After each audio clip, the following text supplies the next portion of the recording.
Ces erreurs ralentissent ton français, le rendent moins bon et moins sûr.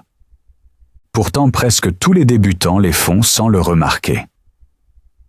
Dans cette vidéo, je te montre 10 erreurs courantes qui bloquent ton français et comment les éviter.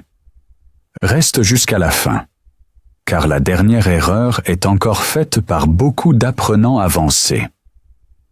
Alors, prends de quoi écrire ou enregistre la vidéo. Tu dois retenir ces conseils. Active aussi les sous-titres pour bien comprendre chaque détail. Erreur 1. Tu as peur de parler. Tu as encore peur de parler français. Et tant que tu ne parles pas, tu n'apprends rien. Beaucoup attendent.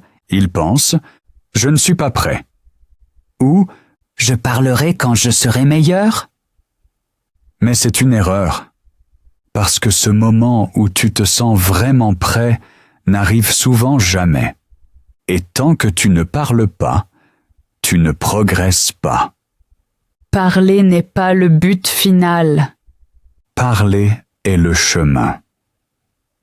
Les erreurs font partie du voyage. Pas d'erreur, pas de progrès. Chaque enfant fait des fautes en parlant. Et pourtant, il apprend plus chaque jour. Pourquoi? Parce qu'il ose. Tu n'as pas besoin d'être parfait. Tu dois juste commencer. Maintenant. Même si c'est difficile, même si tu es nerveux. C'est exactement le pas important. Parle à haute voix avec toi-même. Lis des textes simples à voix haute. Imagine que tu parles avec quelqu'un. Utilise des applis ou des vidéos. Parle avec moi. Ou trouve un partenaire de langue, en vrai ou en ligne. Ce n'est pas grave si tu prononces parfois un mot de travers, ou si tu ne sais pas si la phrase est vraiment correcte. L'important, c'est que tu le fais. Tu es actif. En parlant, tu entraînes tout vocabulaire, grammaire, prononciation, confiance. Et plus tu le fais, plus c'est facile. La peur diminue. Tu deviens plus sûr. Et un jour, tu remarqueras, tu peux t'exprimer. Donc, n'attends pas plus tard. Plus tard est souvent trop tard.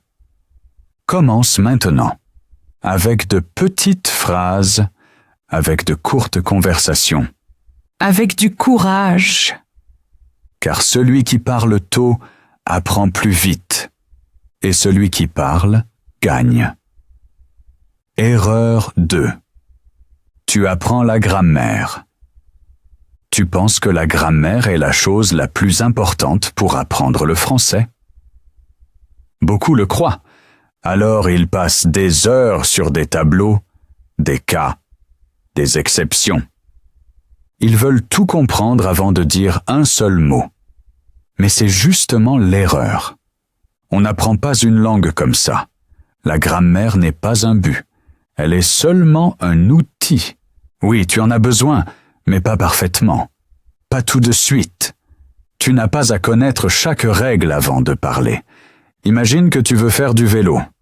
Alors tu lis le manuel, tu apprends comment freiner, comment pédaler, comment tourner. Mais tu ne montes jamais dessus. Vas-tu apprendre à rouler ainsi? Non. Tu apprends seulement quand tu roules. Et pour la langue, c'est pareil. Il faut agir, parler, écouter. Faire des erreurs. Devenir meilleur. La grammaire est importante, mais elle ne doit pas te bloquer. Tu dois l'apprendre dans le vrai contexte, dans des phrases, en parlant, en écoutant, en répétant. Et soudain tu remarques, tu connais déjà la règle. Sans l'avoir apprise par cœur, tu n'as pas besoin de 100% de grammaire pour comprendre 80%. Tu n'as pas besoin du subjonctif pour parler au quotidien. Commence simplement, avec des phrases simples, avec des modèles clairs. Parle à haute voix. Lis à haute voix. Écoute. Répète.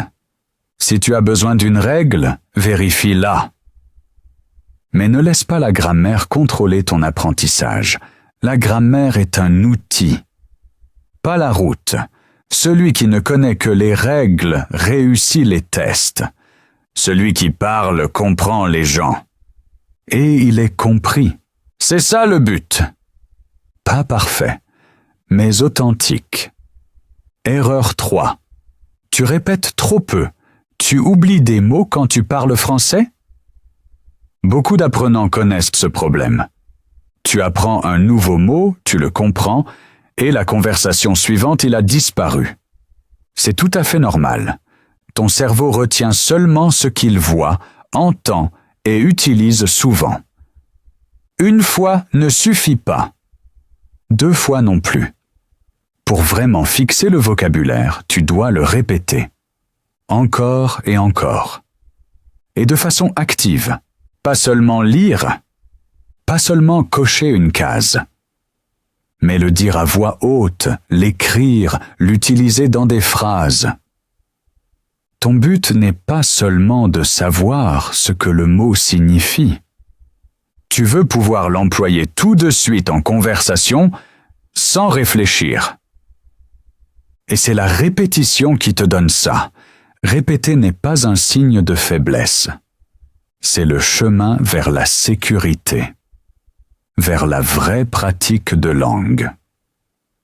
Sans répétition, la plupart restent dans la mémoire courte. Et elle disparaît vite. Tu as besoin de répétition sur des jours et des semaines. Ainsi, tu construis ta mémoire longue. Plus tu utilises un mot dans des situations variées, mieux il reste. Voici un extra conseil. Le meilleur exercice est d'imiter les natifs. Ainsi tu apprends non seulement le sens, mais aussi la prononciation, le rythme et l'accent. Tu ressens la langue de façon automatique. Et tu peux le faire maintenant avec cette vidéo. Écoute ce chapitre encore une fois depuis le début. Et répète chaque phrase à voix haute. Ainsi tu n'apprends pas seulement des mots. Tu entraînes ta mémoire, ta prononciation et ton sentiment de la langue. Répète. Imite. Et tu verras combien ton français s'améliore. Erreur 4. Tu traduis dans ta tête. Tu entends une phrase en français. Et, dans ta tête, tu penses... Comment dire ça dans ma langue? Et seulement après, tu cherches la bonne réponse en français. C'est tout à fait normal. Presque tout le monde fait ça au début. Mais cela te ralentit. Cela te rend lent. Cela te vole le sens de la langue. Et un jour, tu remarques, tu comprends les mots, mais tu ne peux pas répondre couramment. Pourquoi? Parce que tu penses dans ta langue, pas en français. Le but est d'écouter, comprendre et répondre directement en français, sans détour, sans traducteur intérieur. Oui, c'est possible. Mais seulement avec de la pratique, avec beaucoup d'écoute, avec de la répétition, avec de l'imitation. Avec de vraies phrases. Si tu reconstruis chaque phrase dans ta tête, le français ne sonnera jamais naturel pour toi. Tu resteras alors toujours en mode apprentissage. Mais tu as besoin du mode langue. Tu l'obtiens seulement en mettant ton cerveau en français. C'est comme un interrupteur. Au début, c'est difficile, puis ça devient plus facile. Écoute des phrases françaises. Répète-les à voix haute. Utilise-les dans la vie quotidienne. Plus tu le fais, plus tu penses directement dans la langue. Ton cerveau apprend cela. Ça ne prend pas une éternité, mais il faut persévérer. Extra conseil, écoute cette partie encore une fois. Et cette fois, répète chaque phrase à haute voix, sans traduire, juste à l'instinct. Ainsi tu entraînes ton oreille, ta bouche et ta pensée. Ne réfléchis pas au français. Pense en français. Erreur 5. Tu apprends de façon irrégulière. 2 heures le dimanche, puis 5 jours, rien? On n'apprend pas une langue ainsi. Ton cerveau ne fonctionne pas comme un ordinateur. Tu ne peux pas simplement stocker le savoir. La langue est comme un muscle. Et les muscles grandissent seulement par un entraînement régulier. Pas par une grande séance unique, mais par de petits efforts fréquents. Ton cerveau a besoin de contact avec la langue. Chaque jour, même si c'est seulement 10 minutes. Le rythme, la répétition, la constance sont importants. Si tu écoutes, lis ou parles français un peu chaque jour, tu restes dedans. Si tu fais de longues pauses, tu recommences presque à 0 chaque fois. Beaucoup pensent « Je n'ai pas le temps d'apprendre chaque jour ». Mais c'est souvent faux. Tu n'as pas besoin d'un grand créneau, il te faut juste un petit moment. En te brossant les dents, dis une phrase à voix haute. En marchant, écoute un podcast. En cuisinant, répète quelques mots. Ainsi le français devient partie de ton quotidien. Et c'est exactement ce qui t'aide. Car l'apprentissage régulier n'est pas seulement plus efficace, il te rend aussi plus sûr. Tu restes dans le flux, tu comprends de plus en plus, et tu perds la peur de parler. Donc, n'attends pas le moment parfait.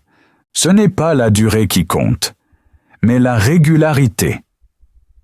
Apprendre le français n'est pas un sprint, c'est un chemin, et tu l'avances pas à pas, chaque jour. Conseil. Écoute ce passage encore demain, ou après-demain, et puis encore.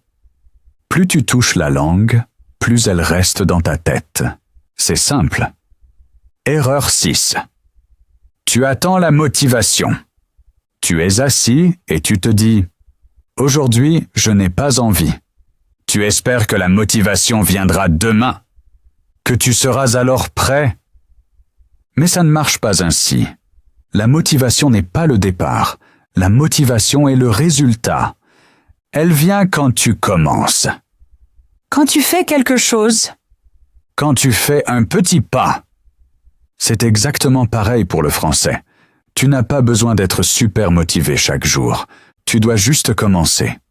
Même si ce n'est que 5 minutes. Même si tu es fatigué. Même si tu penses que ça ne sert à rien. Car c'est justement dans ces moments que tu grandis.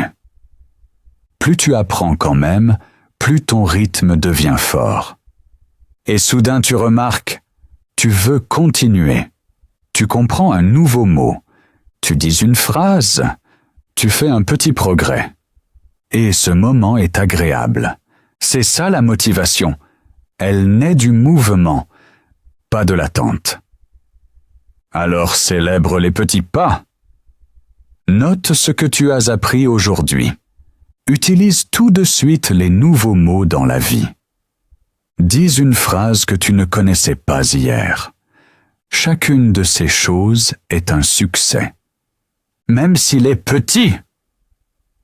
Et ces petits succès te donnent de l'énergie, pas l'inverse. Alors arrête d'attendre. Commence. Maintenant. Fais quelque chose.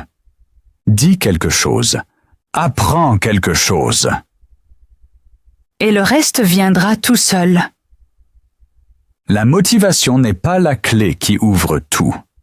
Elle est la lumière que tu allumes toi-même. Avec le premier pas. Erreur 7. Tu n'as pas d'objectif clair. Tu dis « Je veux juste apprendre le français ». Ça sonne bien, mais ce n'est pas suffisant. Sans objectif, tu n'as pas de direction. Et sans direction, tu vas ici et là.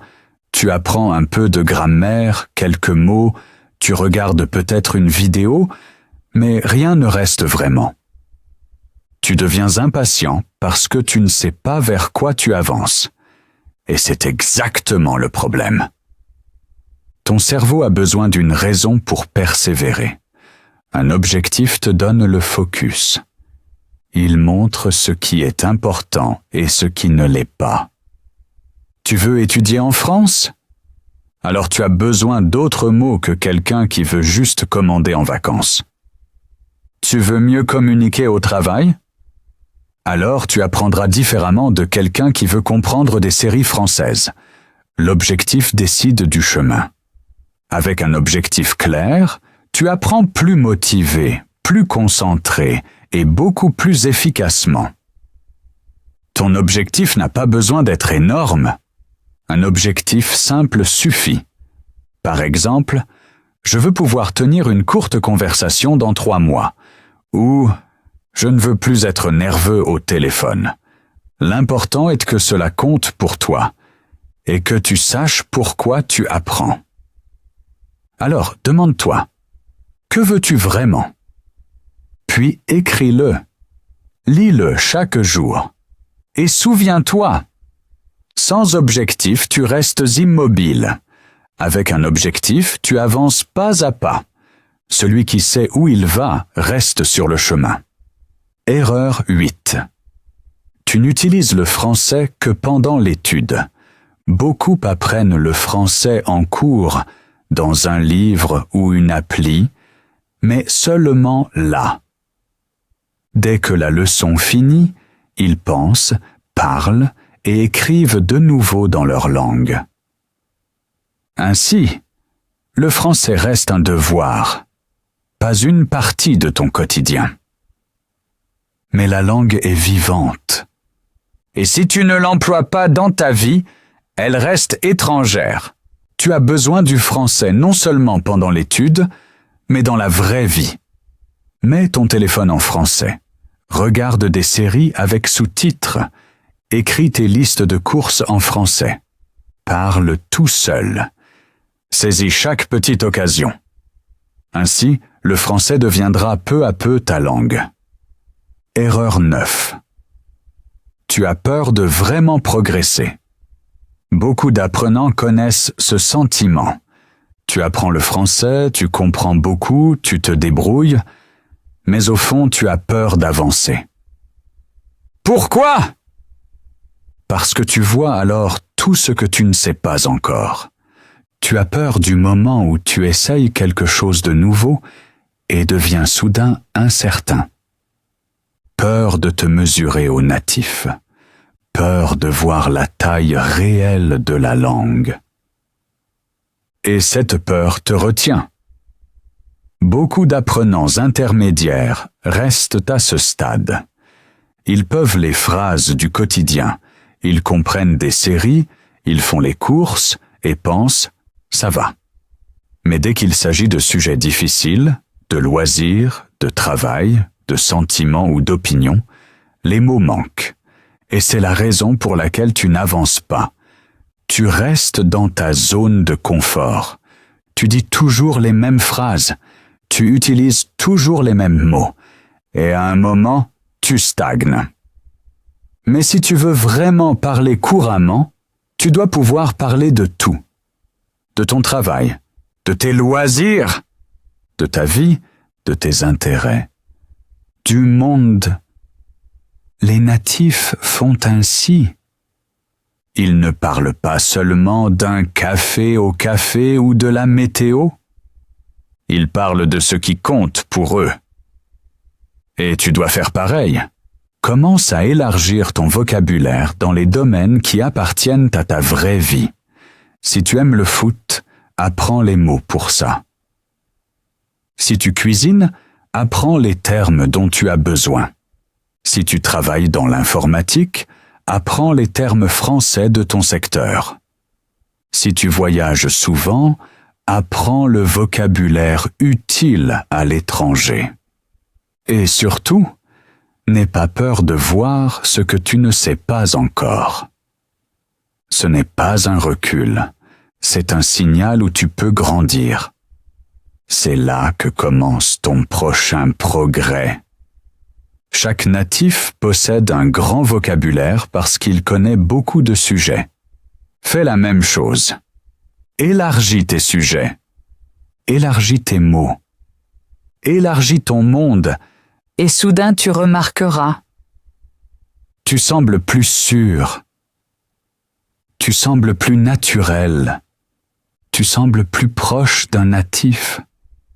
Tu n'as plus peur de ce que tu ne sais pas. Tu es content de l'apprendre. C'est ça le vrai progrès. C'est ça le français courant. Voilà les 10 erreurs que presque tous les apprenants de français commettent. Peut-être te reconnais-tu. L'important, tu peux éviter chaque erreur ou les corriger dès aujourd'hui. Ainsi, tu parleras français plus vite, plus sûrement et plus détendu. Tu penses peut-être « Waouh, c'était beaucoup !» Mais pas de souci, garde cette vidéo, réécoute certains chapitres et répète les passages importants. La répétition est ton ami. Dis-moi en commentaire. Quelle erreur était nouvelle pour toi? Laquelle fais-tu peut-être en ce moment et que vas-tu changer maintenant? Si la vidéo t'a aidé, laisse un like et abonne-toi pour ne pas rater d'autres conseils. Et si tu veux aller plus loin, regarde aussi mes autres vidéos ou mon cours. Je suis là pour t'accompagner dans ton voyage.